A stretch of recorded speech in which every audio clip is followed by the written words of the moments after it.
నమో కనకదుర్గ. జై శ్రీరామ్. శ్రీమాత్రే నమ. శ్రీ గురుభ్యో నమ. క్రోధీనామ సంవత్సరంలో దేవగురు అయిన బృహస్పతి ఆయన తన సంచారాన్ని మేషరాశి నుంచి కాలపురుషుడి కుండలిలో ప్రథమ రాశి అయిన మేషరాశి నుంచి వృషభ రాశిలోకి మారుతూ ఉన్నాడు. మేషరాశిలో ఆయన సంచారం చాలించి వృషభ రాశిలోకి ఆయన అడిగడిపోతూ ఉన్నాడు మే 2వ తారీఖు నుంచి. ఆయన ఏ రాశిలో అయినా కూడా ఒక సంవత్సరం కాలం పాటు ఆయన సంచారం సాగుతుంది. కాకపోతే ప్రతి గ్రహము మారేప్పుడు ఒక రాశి నుంచి ఒక రాశికి మారేప్పుడు కొన్ని గ్రహాలకి ప్రత్యేకమైన అంశాలు చోటు చేసుకుంటాయి. ఆ ప్రత్యేకమైన అంశాలు చోటు చేసుకునే వాళ్ళల్లో దేవగురువు అయిన బృహస్పతి కూడా ఒకళ్ళు. ఇప్పుడు సూర్యనారాయణమూర్తి ప్రతి నెల ఒక రాశిని మారుతూ ఉంటే రవి సంక్రమణ దినం అని చెప్తాం. ఆ రోజు పితృతర్పణాలు వదలటానికి, సత్యనారాయణ స్వామి వ్రతం చేసుకోవడానికి, ఇలాంటి వాటన్నిటికీ కూడా చాలా బేసిక్గా ఉంటుంది ఆ రోజు. అది మనకు విశేషంగా ఉంటుంది. అలాగే ఆయన ఉత్తరాయణ పుణ్యకాలం, దక్షిణాయన పుణ్యకాలం ఇదంతా కూడా సూర్యనారాయణమూర్తి సంక్రమణం వల్ల ఒక రాశి నుంచి ఒక రాశికి మారడం వల్ల ఉంటుంది. అలాగే శనేశ్వరుడు ఆయన ఒక రాశి నుంచి ఇంకో రాశికి మారినప్పుడు కొన్ని రాశుల వాళ్ళకి ఏలినాటి శని ఉంటుంది, కొన్ని రాశుల వాళ్ళకి అష్టమ శని ఉంటుంది, కొన్ని రాశుల వాళ్ళకి అర్ధాష్టమ శని ఉంటుంది, కొన్ని రాశుల వాళ్ళకి కంటక శని ఉంటుంది. ఇలాగ ఆయన ఒక రాశి నుంచి ఇంకో రాశిలో మారినప్పుడు డెఫినెట్గా అదొక ఒక విశిష్ట గోచర గ్రహస్థితే అవుతుంది. అలాగే మనకి గురు భగవానుడు కూడా దేవగురువు అయిన బృహస్పతి ఆయన ఒక రాశిలోంచి ఇంకో రాశిలోకి మారారంటే వీళ్ళందరినీ మించి ఒక మంచి విశేషాంశం ఉంటుంది. ఆ విశేషాంశం ఏంటంటే గురు భగవానుడు ఎప్పుడైతే ఒక రాశిలోంచి ఇంకొక రాశిలోకి మారుతూ ఉంటాడో అప్పుడు నదులకి పుష్కరాలు వస్తాయి. 12 ఆయన ప్రతి రాశిని చుట్టడానికి ఇప్పుడు మేషరాశిలోంచి ఆయన బయటకు వస్తే మళ్ళీ మేషరాశిలోకి వెళ్ళడానికి 12 సంవత్సరాలు పడుతుంది. అందుకని 12 ఏళ్ళకు ఒకసారి ప్రతి నదికి పుష్కరాలు వస్తూ ఉంటాయి. ఇప్పుడు వృషభ రాశిలోకి ఆయన అడుగు పెట్టబోతూ ఉన్నాడు కాబట్టి మనకి నర్మదా నది పుష్కరాలు ఆయన అడుగుపెట్టిన మొదటి 12 రోజులు నర్మదా నది పుష్కరాలు ఉంటాయి. అలాగా గురు భగవానుడు ఒక రాశిలోంచి ఇంకో రాశిలోకి మారుతున్నాడు అంటే కనుక డెఫినెట్గా పుష్కరాలు నదికి వస్తాయి. అంటే 12 నదులకి పుష్కరాలు వస్తాయి అన్నమాట. 12 సంవత్సరాలకు ఒకసారి రావడానికి కూడా కారణం అదే, ఏ నదికైనా కూడా. ఎందుకంటే మళ్ళీ ఆ రాశిలోకి ఆయన వదిలి వెళ్ళిన తర్వాత మళ్ళీ ఆ రాశిలోకి రావడానికి 12 సంవత్సరాల టైం లిటరల్గా తీసుకుంటాడు. అందువల్ల ఇప్పుడు గురు భగవానుడు ఒక సంవత్సర కాలం పాటు వృషభ రాశిలో ఆయన సంచారం సాగుతుంది. మధ్యలో ఆయన వక్రగతిలో కూడా వెళ్తూ ఉన్నాడు. వక్రగతిలోకి ఎప్పుడు వెళ్తున్నాడు? అక్టోబర్ 10వ తారీఖు నుంచి వక్రగతిలోకి వెళ్ళి అక్కడి నుంచి కొన్ని నెలల పాటు అంటే ఫిబ్రవరి 2వ తారీఖు 2025వ సంవత్సరము ఫిబ్రవరి 2వ తారీఖు వరకు కూడా ఆయన వక్రగతిలోనే ఉంటాడు. సో ఈ వక్రగతి గురించి మళ్ళీ మనం సపరేట్గా మన ఛానల్లో అప్డేట్స్ వస్తూనే ఉంటాయి. వక్రగతి గురించి ఒక స్పెషల్ వీడియో చేయాల్సింది, ఎందుకంటే అది దీంట్లో మిక్స్ చేయడానికి లేదు. దాని ఫలితాలు ఎలాబరేటెడ్గా చెప్పలేము. ఇందులోనే చెప్పేస్తే కంప్రెస్డ్ అయిపోయి వివరంగా చెప్పడం కష్టం అవుతుంది. కాబట్టి దాని గురించి సపరేట్ నోటిఫికేషన్స్ వస్తాయి, అప్డేట్స్ వస్తాయి. ప్రస్తుతం అంటే మీకు ఒక అంచనా కోసం అసలు ఆయన గ్రహస్థితులు ఎలా ఉంది, ఆయన ఈ సంవత్సరంలో వక్రగతిలో వెళ్తున్నాడా, సవ్యగతిలో ఉన్నాడా, ఈ విషయం తెలుసుకోవడం వరకే. అక్టోబర్లో వక్రగతిలో వెళ్ళే గురు భగవానుడు మళ్ళీ 2025 ఫిబ్రవరిలో వక్రగతి నుంచి బయటకు వస్తాడు. సంవత్సరం కాలం పాటు కూడా ఆయన వృషభ రాశిలో సంచారం జరుగుతుంది. వృషభ రాశి అన్ని రాశుల్లోకి మనం చూసుకుంటే కనుక వృషభ రాశి ఆయనకి పూర్తిగా అనుకూలం కాదు. వృషభ రాశి అనుకూలం కాదు ఆయన సంచారానికి. మిథున రాశిలో ఆయన కంఫర్టబుల్గా ఉండడు, కన్యా రాశిలో అసలు కంఫర్టబుల్గా ఉండడు, తులారాశిలో ఆయన కంఫర్టబుల్గా ఫీల్ అవ్వడు. కానీ వృషభ రాశిలో ఆయన కంఫర్టబుల్గా ఫీల్ అవ్వకపోయినా సరే ఆయన ఇవ్వాల్సిన రిజల్ట్స్ ఆయన ఇస్తాడు. కొన్ని విషయాల్లో జాగ్రత్తలు కూడా ఇండికేట్ చేస్తూ ఉన్నాడు. మనందరికీ కూడా కొన్ని విషయాల్లో జాగ్రత్తలు ఇండికేట్ చేస్తూ ఉన్నాడు. వృషభ రాశికి అధిపతి శుక్రాచార్యుల వారు, ఇద్దరు గురువులు. అందువల్ల ఏంటంటే కొంత బేసిక్ ఫండమెంటల్ డిఫరెన్సెస్ డెఫినెట్గా ఉంటాయి. ఆ బేసిక్ ఫండమెంటల్ డిఫరెన్సెస్ వల్ల కొంత అందరూ కూడా ఇబ్బంది పడటానికి అవకాశం ఉంటుంది. బట్ ఆయన జీవం పోస్తాడు, ఆయన జీవకారకుడు కాబట్టి కాలపురుషుడు కుండలిలో 2వ స్థానంలోకి ఆయన రావడం అంటే జీవం పోస్తూ ఉంటాడు. దేంట్లో జీవం పోస్తాడు? కుటుంబం విషయంలో, ఆర్థికపరమైన విషయాల్లో మంచి జీవం పడుతుంది. అందరికీ కూడా అంటే ప్రతి ఒక్కళ్ళకి ఇప్పుడు మనం అవ్వడానికి క్రోధీనామ సంవత్సరం అయినా కూడా ప్రతి ఒక్కళ్ళకి అవతల వాళ్ళతోటి మాట మంతి చాలా బాగా ఉంటుంది. ఇప్పుడు మనం మాట్లాడిన మాటలు అవతల వాళ్ళు రిసీవ్ చేసుకునే దాన్ని బట్టి ఒక్కొక్కసారి మన ఆనందం కూడా ఆధారపడి ఉంటుంది. సో అంటే ఒక్కొక్కసారి మనం మాట్లాడే మాటలు అవతల వాళ్ళు శభాష్ అప్రిషియేట్ చేస్తే ఒక చిన్న ఆనందం లోపల కలుగుతుంది. అలా కాకుండా వాళ్ళు ఏదన్నా సర్కాస్టిక్గా మాట్లాడితే బాధ అనిపిస్తుంది.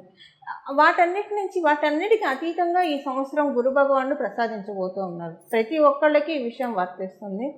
ప్రత్యేకించి మ్యూజిక్ ఫీల్డ్స్లో ఉన్న వాళ్ళకి ఇది చాలా మంచి శుభ సమయము.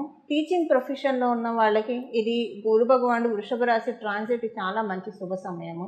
గురుస్థానంలో ఉన్నవాళ్ళు, అది ప్రవచనకారులు కావచ్చు, జ్యోతిష్యం చెప్పేవాళ్ళు కావచ్చు, వాస్తు చూసేవాళ్ళు కావచ్చు, న్యూమరాలజిస్టులు కావచ్చు, లేదా ఆధ్యాత్మికవేత్తలు కావచ్చు, వీళ్ళందరికీ కూడా ఈ సంవత్సరం చాలా బాగా ఉంది.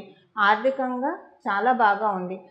అంటే లక్ష్మీ అమ్మవారి ఆశీస్సులు బాగా అందుతాయి ఈ ఫీల్డ్స్లో ఉన్న వాళ్ళకి. అలాగే మీరు యాంకర్ ఫీల్డ్స్లో ఉన్న వాళ్ళు అందరికీ కూడా, అంటే ఇప్పుడు అది మీరు వృషభ రాశిలో పుట్టాలనే రూల్ లేదు. ఇప్పుడు చెప్పే అన్నీ కూడా ఓవరాల్గా అప్లికేబిలిటీ ఉన్న విషయాలు నేను ముందు ప్రస్తావిస్తున్నా. రాశి వారీగా మళ్ళీ మనం విడివిడిగా ఒక్కొక్క రాశి వాళ్ళకి తెలుసుకుందాము. ఓవరాల్గా చెప్తూ ఉన్నాను. ప్రత్యేకించి గురు భగవానుడు వృషభ రాశిలో సంచారం స్త్రీలందరికీ కూడా జీవం పడుతుంది. స్త్రీలకు డెఫినెట్గా ఇది చాలా ప్లస్ సంచారము. ఏదో మీరున్న ఏ రంగంలో మీరున్నా కూడా దాంట్లో బాగా లైమ్లైట్లోకి వెళ్తారు. అందరికీ వర్తిస్తుంది ఇది. అలాగే ఒకవేళ కనుక మీరు గృహిణి స్థానంలో ఉన్నారనుకోండి, అప్పుడు కూడా మీకు మంచి గుర్తింపు, గౌరవం వస్తుంది. ఎందుకంటే పిల్లల్ని, సంసారాన్ని అది చాలా పెద్ద టాస్క్, చాలా ఛాలెంజింగ్ టాస్క్. వాటిల్ని బాగా కాపాడుకుంటూ రావడం, దాంట్లో మీకు మంచి అప్రిషియేషన్స్ వస్తాయి.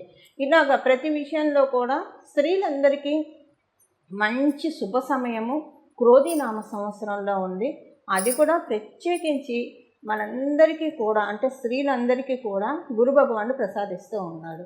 అందువల్ల ఇక్కడ అంటే మగవాళ్ళకి బాగాలేదంటే మగవాళ్ళకి కూడా బాగా ఉంది. ప్రత్యేకించి ఆడవాళ్ళకి ఒక 30% బఫర్ ఉందని చెప్పాలి ఈ వారం గురు భగవానుడు ఆశీస్సుల వల్ల. అయితే ఒక విషయంలో జాగ్రత్త కూడా ఆయన సూచిస్తున్నాడు. మన ఇంట్లో ఆడవాళ్ళు కావచ్చు, బయట ఆడవాళ్ళు కావచ్చు, ఎవరైనా సరే పొరపాటున కూడా ఆడవాళ్ళ గురించి చులకనగా మాట్లాడడం కావచ్చు, తక్కువ చేసి మాట్లాడడం కావచ్చు, ప్రత్యక్షంగా పరోక్షంగా దూషించడము, ఇలాంటివేవి చేయకుండా జాగ్రత్తగా ఉంటే కనుక గురు భగవానుడు సమృద్ధిగా అన్ని రిసోర్సెస్ అందరికి ఇచ్చేసి వెళ్తారు. ఇది ఆడ మగ తేడా లేదు, అందరికీ ఈ విషయం వర్తిస్తుంది.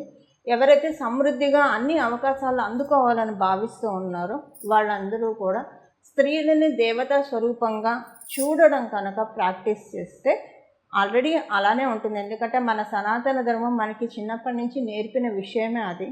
కాకపోతే కాలవశత్తు, కలి ప్రభావం వల్ల ఒక్కొక్కసారి మనకి మన అసోసియేట్స్లో ఉన్న స్త్రీల పట్ల కొంత ఇబ్బందికరంగా ఉండే అవకాశం కూడా ఉంటుంది మధ్యలో. ఇది మనకి జరగచ్చు, మన వల్ల ఇంకొకళ్ళకి జరగచ్చు. ఏదైనా సరే ఇలాంటి వాటన్నిటి నుంచి దూరంగా ఉండడానికి ప్రయత్నించండి.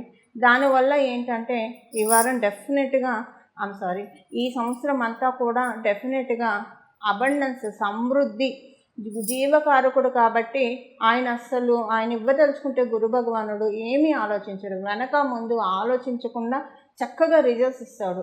ఏమన్నా మనం కష్టాల్లో ఉంటే ఆ కష్టాల నుంచి మనల్ని ఎలా బయటపడేయాలా అని చూస్తాడు. వృషభ రాశి ఆయనకు అనుకూలం కాదు. ఎందుకు కాదని చెప్పానంటే స్త్రీల విషయంలో ఎంత మర్యాదపూర్వకంగా ఉంటుంది. అంటే మా స్త్రీలైనా కూడా అవతల స్త్రీ పట్ల మర్యాదపూర్వకంగా ఉండాలి. అది కనుక బాగా ప్రాక్టీస్ చేసుకుంటే అప్పుడు వృషభ రాశిలో ఉన్న గురుడు అందరికీ డెఫినెట్గా యోగిస్తాడు. ఇందులో ఏమాత్రం సందేహం లేదు. స్త్రీ పురుష భేదం లేకుండా ఆయన ద్వితీయ స్థానంలో ఉంటూ చాలా మంచి అవకాశాలని ద్వాదశ రాశుల వాళ్ళకి కూడా ప్రసాదిస్తూ ఉన్నాడు. అవన్నీ ఏంటో మనం ఒకసారి ఇప్పుడు చూద్దాం. విడివిడిగా ప్రతి రాశి వాళ్ళకి ఎలాంటి ఫలితాన్ని గురు భగవానుడు అందిస్తున్నాడు అన్న విషయాన్ని మనం చూద్దాం. వృషభ రాశి, మీ రాశిలోనే గురు భగవానుడు సంచారం చేస్తూ ఉన్నాడు. చాలా చక్కటి థాట్స్ వస్తాయి. ముందు మన నెత్తిన ఎవరైనా పాలు పోస్తే ఎంత ప్రశాంతంగా ఉంది అంటారు కదా. జనరల్గా ఒక నానుడి ఉంటుంది కదండి, అబ్బా నా నెత్తిన పాలు పోసావురా అని. ఇలా ఈ సంవత్సరం నెత్తిన పాలు పోసావు అనే పరిస్థితులు మీకు ఎక్కువగా ఉంటాయి. భగవంతుడి దయ వల్ల మీ జీవితంలో జీవం పడుతూ ఉంది. జీవం ఏ ఏ విషయాల్లో పడుతూ ఉంది, మీ ఆలోచనలను రెక్కలు తొడుక్కుంటాయి, మీ ఆలోచనలకు జీవం వస్తుంది. అంటే మీరు అనుకున్న పనులు అనుకున్నట్లు ఇన్ టైంలో సజావుగా జరగటానికి గురు భగవానుడు ఆయన యొక్క కంప్లీట్ ఆశీస్సుల్ని బయట అందిస్తూ ఉన్నాడు. మిమ్మల్ని ఎవరైనా అపార్థం చేసుకుంటూ ఉంటే అపార్థాలు, అపోహలు, అనుమానాలు మిమ్మల్ని అపార్థం చేసుకున్న వాళ్ళకి తొలగిపోతాయి. మీరంటే ఏంటి అన్న విషయాన్ని అందరూ అర్థం చేసుకుంటారు. పొరపాటున కూడా ఈ సంవత్సర కాలం కూడా మిమ్మల్ని ఎవరు అపార్థం చేసుకునే విధంగా ఉండదు. అలా మీకు లేదు ఈ సంవత్సరము. అందరూ కూడా అర్థం చేసుకుంటారు, అర్థం చేసుకోవడానికి ప్రయత్నిస్తారు. మీ స్పౌస్ ఏమన్నా హెల్త్ ప్రాబ్లమ్స్ ఉంటాయి, హెల్త్ ప్రాబ్లమ్స్లోంచి బయటకు వస్తారు. మీకు మీ స్పౌస్ విదేశాలు వెళ్ళాలని ప్రయత్నిస్తూ ఉంటే ఆ ప్రయత్నాలన్నీ కూడా చాలా చక్కగా సక్సెస్ఫుల్గా అవుతాయి, సక్సెస్ఫుల్గా వెళ్తాయి. అలాగే మీకు ఇంకొకటి ఏంటంటేనండి, భాగ్యస్థానం చాలా బలంగా ఉంది ఈ సంవత్సరము. భాగ్యస్థానం బలంగా ఉండడం వల్ల తీపి కబుర్లు ఎక్కువగా ఉంటాయి. మీ జీవితానికి సంబంధించిన తీపి కబుర్లు అందరికీ షేర్ చేస్తారు. కనీసం ఒక 3 గుడ్ న్యూస్లు ఉంటాయి మీ పర్సనల్ లైఫ్లో.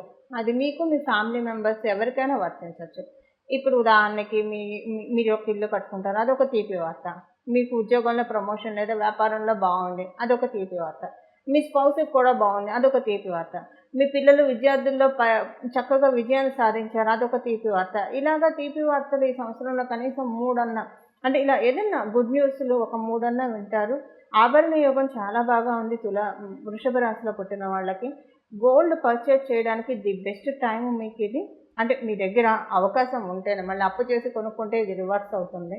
అవకాశం ఉంటే గోల్డ్ కొనుక్కోవడానికి ప్రయత్నించండి. ఈ సంవత్సరం మీరు కొనుక్కునే గోల్డ్ మీకు డెఫినెట్గా ఒక సెంటిమెంట్ అవుతుంది. మనం ప్రతి వస్తువుకి ఎనర్జీ ఉంటుంది.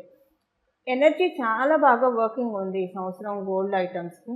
ఒకవేళ గోల్డ్ కొనుక్కోలేని స్థితిలో ఉన్న మీ దగ్గర ఉన్న బంగారాన్ని చక్కగా పాలతోటి శుద్ధి చేసి అమ్మవారి మెడలో అలంకరింప చేయండి. అలా కూడా మీరు ఎనర్జీస్ని యాక్టివేట్ చేసుకున్న వాళ్ళు అవుతారు. ప్రతి పౌర్ణమి చంద్రుడికి మీ అరచేతిలో మీ దగ్గర ఉన్న గోల్డ్ అలా పట్టుకొని పౌర్ణమి చంద్రుడి దగ్గర 1 సెకండ్ అలా చూపించడానికి ఆయన కిరణాలు పడేట్లు ఉంచండి. అలా కూడా మీకు బాగా కలిసి వస్తుంది. ఎందుకంటే గురుబలం బాగా పెంచుకున్న వాళ్ళు అవుతారు. మీకు శక్తి ఉండి కనుక్కోగలిగితే గోల్డ్ కొంచెం 1 గ్రామన్నా కొనుక్కోవడానికి ప్రయత్నించండి. శక్తికి మించి ఉంటే మటుకు అసలు కొనుక్కోకుండా ఉన్న బంగారాన్ని ఎనర్జైజ్ చేసుకోండి. దీనివల్ల ఏంటంటే చాలా మంచి జీవం పడుతుంది. గురుబలం పెరిగితే చాలా మంచిదండి. అన్ని విషయాల్లో మనకి సన్మంగళాలు జరగాలంటే, అన్ని విషయాల్లో మనకి సర్వదా అనుకూలంగా ఉండాలంటే గురుబలం ఖచ్చితంగా కావాలి. అలా తీసుకోవడానికి ఇప్పుడు నేను రెమెడీ చెప్తాను. దాంతోపాటు మీ వృషభ రాశి వాళ్ళకి బోనస్ రెమెడీ ఇది కూడా చేయండి. చాలా చక్కటి శుభ ఫలితాలు మీకు వెంటనే ఇమ్మీడియట్గా మీకు తెలుస్తూనే ఉంటాయి. ఇవి ఈ గోచారంలో గురు భగవానుడు వృషభ రాశిలో ఉంటూ మీకు అందించే ఫలితాలు. పరిహారం ఏం చేసుకోవాలి? గురు భగవానుడు వృషభ రాశిలో ఉంటూ ద్వాదశ రాశుల వాళ్ళకి ఇచ్చే మంచి ఫలితాలని ఇంకా ఒడిసి పట్టుకోవడానికి ఎలాంటి పరిహారం చేయాలి? ఇప్పుడు ఒక చిన్న పిల్లాడి చేతిలో ఏమన్నా పెడితే ఎక్కువ పట్టుకోలేరు. వాళ్ళ అరచేతులు ఎక్కువగా ఉండదు, పెద్దదిగా ఉండదు, కొంచెమే పట్టుకోగలుగుతారు. అదే వాళ్ళకు ఒక గిన్నెలోనో, ఒక సంచిలోనో, ఒక డబ్బాలోనో పోసి పెడితే తర్వాత తింటారు. అలా మనం కూడా భగవంతుడు ఇచ్చే యోగాన్ని మనం ఏం పట్టుకోలేమండి, పూర్తిగా పట్టుకోలేము, పూర్తిగా క్యాచప్ చేయలేము. అలా క్యాచప్ చేయడానికి ఒక గురు భగవానుడు మాత్రమే మనకు అవకాశాన్ని ఇస్తాడు. ఇలా క్యాచప్ ఎలా చేయాలి అది ఇప్పుడు మనం పరిహార రూపంలో తెలుసుకుందాము. ఈ సంవత్సరం అంతా కూడా కృష్ణం వందే జగద్గురు అంటారు. కృష్ణ పరమాత్ముడిని ఆరాధించడము, కృష్ణ పరమాత్ముడు చెప్పిన గీత వినడము, భగవద్గీత వినడము, భగవంతుడి నోటిలో నుంచి వచ్చిన ప్రతి వర్డ్ కూడా, ప్రతి అక్షరం కూడా చాలా మహిమాన్వితమైనవి. అది వింటూ ఉండాలి. అంటే విన్న ప్రతి అక్షరం కూడా మనం జీర్ణింప చేసుకుంటూ ఉండాలి. నరాల్లో జీర్ణింప చేసుకునే విధంగా శ్రీకృష్ణ పరమాత్ముడు బోధించిన భగవద్గీత వినడము చాలా మంచి ఫలితాన్ని నిస్సందేహంగా ఇస్తుంది ఈ సంవత్సరం ద్వాదశ రాశుల వాళ్ళకి కూడా. అలాగే శ్రీకృష్ణ పరమాత్ముడు ఆరాధన చాలా మంచి చక్కటి శుభ ఫలితాలను ఇస్తుంది. దక్షిణామూర్తి స్వామి వారి ఆరాధన, హయగ్రీవ స్వామి వారి ఆరాధన, దత్తాత్రేయ స్వామి వారి ఆరాధన, సాయిబాబా వారి ఆరాధన, రాఘవేంద్ర స్వామి వారి ఆరాధన, మీకు ఎవరైనా గురువులు ఉంటే వారి ఆరాధన, బయలాజికల్ గురువులు మీకుంటే ఒకసారి వాళ్ళకి ఏమన్నా కానుకలు సమర్పించడానికి కూడా ప్రయత్నించండి. చాలా మంచి సత్ఫలితాలు వస్తాయి. కానీ ఇప్పుడు మనం తెలుసుకునే ఈ దేవీ దేవతల ఆరాధన చేయడం మర్చిపోకండి. సరస్వతి అమ్మవారి ఆరాధన కూడా ఈ సంవత్సరం అంతా ఇప్పుడు మనం చేసుకునే ఈ దేవీ దేవతల్లో అందరినీ ఆరాధిస్తే మహాభేషుకు చాలా మంచిది. అందరినీ ఆరాధించలేకపోయినా ఎవరినైనా సరే ఒక్కళ్ళనన్నా ఆరాధించడానికి ప్రయత్నించండి. చాలా చక్కటి శుభ ఫలితాలు.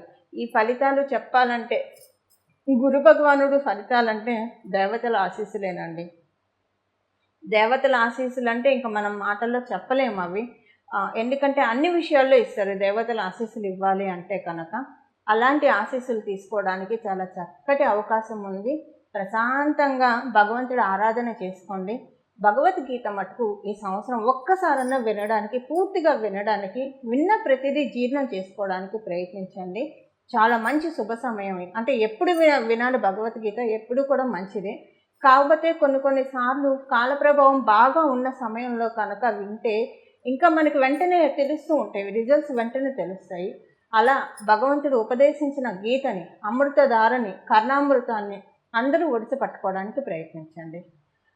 ఈ పరిహారం చేసుకుంటే కనుక, అంటే ఇప్పుడు మనం తెలుసుకుని ఈ పరిహారాలు చేసుకుంటే ద్వాదశ రాశుల వాళ్ళందరికీ, 27 నక్షత్రాల వాళ్ళందరికీ కూడా మీ జీవితంలో చక్కటి ఆశాజనకంగా ఉంటుంది. చిగుళ్ళు పచ్చదనం చక్కగా సంతరించుకుంటుందని చెప్పడంలో ఏమాత్రం సందేహం లేదు. ఇది గురు భగవానుడు ఉవాచ, గురుగ్రహం గురుదేవుడి యొక్క ఉవాచ. ఇలా మీరందరూ కూడా భగవంతుడి ఆశీస్సులు పొందాలని చెప్పి నేను మనస్ఫూర్తిగా భావిస్తూ, ఆశిస్తూ, మీరు పొందుతారని చెప్పి ఆశిస్తూ, మంగళం. జై కనకదుర్గ. నమో భగవతే వాసుదేవాయ.